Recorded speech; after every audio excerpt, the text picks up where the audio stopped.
नम्रता मानव जीवन की बहुत बड़ी शान है। अगर सच पूछा जाए तो नम्रता एक सौंदर्य है। नम्रता सफलता की पहली सीढ़ी है। नम्रता जीवन के प्रथम सोपान को अगर कहें पट खोलती है तो इसमें भी कोई दो राय नहीं है। विनम्र जीवन ही मनुष्य को मनुष्यता से संपन्न करता है। कई बार ऐसा लगता है कि जब हम नम्र होते हैं, सामने वाले का अहम हमको धिक्कार रहा होता है अथवा समाज की ओर से कुछ आवाजें उठती हैं। क्या झुक गए आप? क्यों झुक गए आप? क्या आपने हथियार डाल दिए हैं? लेकिन ये एक भूल है, महज भूल। नम्रता सत्यता की वो कसौटी है जो सभ्यता के साथ प्रस्तुत की जाती है। जगत नियंता ने हम सबको जो शिक्षाएं दी, उसमें सबसे पहली बात हमें सिखाई सत्य के प्रति सदैव जागरूक रहना, सत्य के प्रति आश्वस्त होना और सत्यता को सभ्यता के साथ रखना। जब भी कभी सत्य को सभ्यता के साथ परोसा जाता है तो वो नम्रता का स्वरूप धारण कर लेता है, और जब सत्य को अहमन्यता के साथ परोसा जाता है तो आडंबर का रूप धारण कर लेता है। अर्थात हम सत्य बोलना नहीं चाहते, हम लोगों को सत्य दिखाना चाहते हैं। और सत्य दिखाने से बेहतर है कि आप उसे जीवन में उतार लें, वो स्वयं दिखने लग जाएगा। आप दिखाने के लिए परेशान क्यों? सत्याग्रह महात्मा गांधी ने किया, बड़ी विनम्रता से लाठियां खाई। और ऐसा नहीं कि वो कहीं कमजोर पड़ रहे थे, जी नहीं, वो सत्य का आग्रह था जिसने उन्हें सबल बनाया।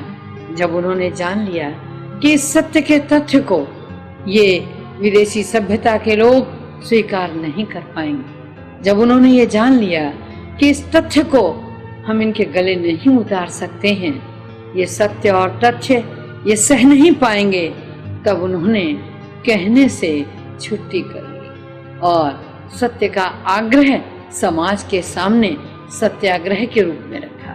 यह सत्याग्रह उनकी बहुत बड़ी विनम्रता थी जिसने सशक्त साम्राज्य की जड़ों को हिला दिया।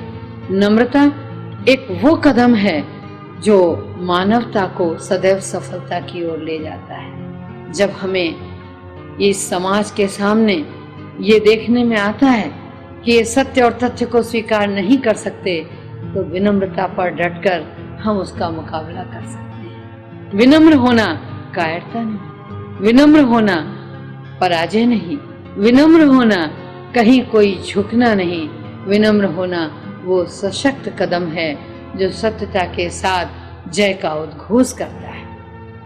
नम्रता हर जगह समा जाने की क्षमता रखता है। नम्रता वो मौन प्रतिरोध है जो सामने से गरजने और बरसने वालों को पानी की छींटों के साथ ठंडा कर देता है। नम्रता बहुत बड़ा गुण है जो सत्यता के अभिषेक के साथ विजय का भी अभिषेक मानवता को सदैव वरदान के रूप में दिलाता है। और इसके साथ साथ एक बहुत बड़ी चीज, चाहे रामचरितमानस को देखें तो भी मर्यादा पुरुषोत्तम राम ने अनेकों बार नम्रता का प्रदर्शन किया। वही नम्रता जो शबरी में थी, वही नम्रता जो राम में थी, वही नम्रता जो दशासन ने भी कहीं ना कहीं परिचित कराई है जिस समय जाने लगा दुनिया से। और मर्यादा पुरुषोत्तम राम ने लक्ष्मण से कहा, जाओ जाकर इस दुनिया से बहुत विद्वान जा रहा है, उससे कुछ ले आओ। तो ये क्या था? ये राम की नम्रता थी। जबकि सब जानते हैं कि लक्ष्मण ने प्रश्नवाचक दृष्टि से देखा, जिससे इतने दिन युद्ध किया उससे जाकर के ज्ञान ले आऊं।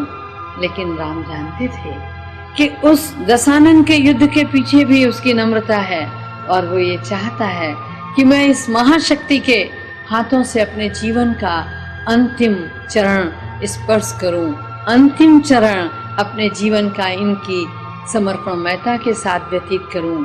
तो ये बहुत बड़ी बात है। नम्रता कृष्ण और अर्जुन के संवाद में भी अनेकों बार नजर आई।